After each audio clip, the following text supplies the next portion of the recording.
ସାଙ୍ଗମାନଙ୍କୁ ସ୍ୱାଗତ କରୁଛି ମୁଁ ଏଠି ଗୋଟେ ଏକ୍ସପେରିମେଣ୍ଟ ଏହି ପ୍ରୋଜେକ୍ଟ କରିବା ପାଇଁ 9ଟି ଡିଆସିଏଲ୍ କାଠି, ଗୋଟିଏ ଡିଆସିଏଲ୍ ଖୋଳ, ସୁଇଚ୍, ମଟର ଏବଂ ବ୍ୟାଟେରୀର ଆବଶ୍ୟକତା ରହିଛି। ପ୍ରଥମେ କ'ଣ କରିବା, ଯେଉଁ ଡିଆସିଏଲ୍ ଖୋଳ ରହିଛି ତା ମଝାମଝି ଦେଖନ୍ତୁ ମୁଁ ଯେଉଁ କରିଛି ତା ମଝାମଝି ମଟରକୁ ହଟ୍ ଗନ୍ ସାହାଯ୍ୟରେ ସଠେଇ ଦେବା। ମୁଁ ଗୋଟିଏ କଥା କହିବାକୁ ଚାହୁଁଛି, ମୋ ଚ୍ୟାନେଲକୁ ପ୍ରାୟ 2000ରୁ 3000 ଲୋକ ଭ୍ୟୁ କରୁଛନ୍ତି, କିନ୍ତୁ ତା ଦେହରୁ ଜଣେ 2 ଜଣ କିମ୍ବା ଅତି ବେଶୀରେ 5 ଜଣ ସବସ୍କ୍ରାଇବ୍ କରିଛନ୍ତି। ପ୍ଲିଜ୍ ମୋ ଚ୍ୟାନେଲକୁ ସବସ୍କ୍ରାଇବ୍ କରନ୍ତୁ ଏବଂ ନିଜ ସାଙ୍ଗମାନଙ୍କ ସହ ସେୟାର କରନ୍ତୁ। ଦେଖନ୍ତୁ ତାପରେ କ'ଣ କରିବା, ଡିଆସିଏଲ୍ ଯେଉଁ ସାଇଡ଼୍ ପଟରେ ଦେଖନ୍ତୁ ମୁଁ ଯେଉଁ କରୁଛି ସେଭଳିଆ ଗୋଟେ ଗୋଟେ ଡିଆସିଏଲ୍ କାଠିକୁ ସଠେଇ ଦେବା। ଦେଖନ୍ତୁ ଗୋଟିଏ ମଜବୁତ ଭାବରେ ସଠେଇ ଦେଲି, ତାପରେ ଆଉ ଗୋଟିଏ ତା ଟିକେ ଛାଡ଼ିକି ଆଗ ପଟକୁ ମୁଁ ଯେଉଁଠି ସଠେଇଲି ସେଇଭଳିଆ ସଠେଇ ଦେବା। ଗୋଟେ ସଠେଇ ଦେଲି, ପଟେ ଦୁଇଟା ଏପଟରେ 2ଟା 4ଟା ସଠେଇ ଦେଲି। ଦେଖନ୍ତୁ ପୁରା ଷ୍ଟାଣ୍ଡରେ ଠିଆ ହେଲା ଭଳିଆ ହେଇଗଲା।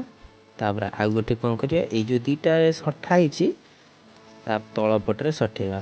ଦେଖନ୍ତୁ ମୁଁ ସଠେଇବି ସବା ତଳେ ଆଗକୁ ଦେଖାଯାଉନି, ମୋ ହାତଟି ରହିଯାଇଛି, କମ୍ପ୍ଲିଟ୍ ହେଇଯାଉ ଆପଣମାନେ ଦେଖିପାରିବେ କ'ଣ ହେଇଛି, କେମିତି ସଠା ହେଇଛି। ଦେଖନ୍ତୁ ଏଇ ଯେମିତି ତାର ଗୋଡ଼ ହେଇଛି ଏବଂ ହଟ୍ ଗନ୍ ଗ୍ଲୁ ସାହାଯ୍ୟରେ କିମ୍ବା ଫେବିକ୍ୱିକ୍ ସାହାଯ୍ୟରେ ଏରকম ଯୋଡ଼ି ଦେଇପାରିବେ। ପୁରା ଯୋଡ଼ା ହେଇଗଲା, ପୁରା ରେଡ଼ି।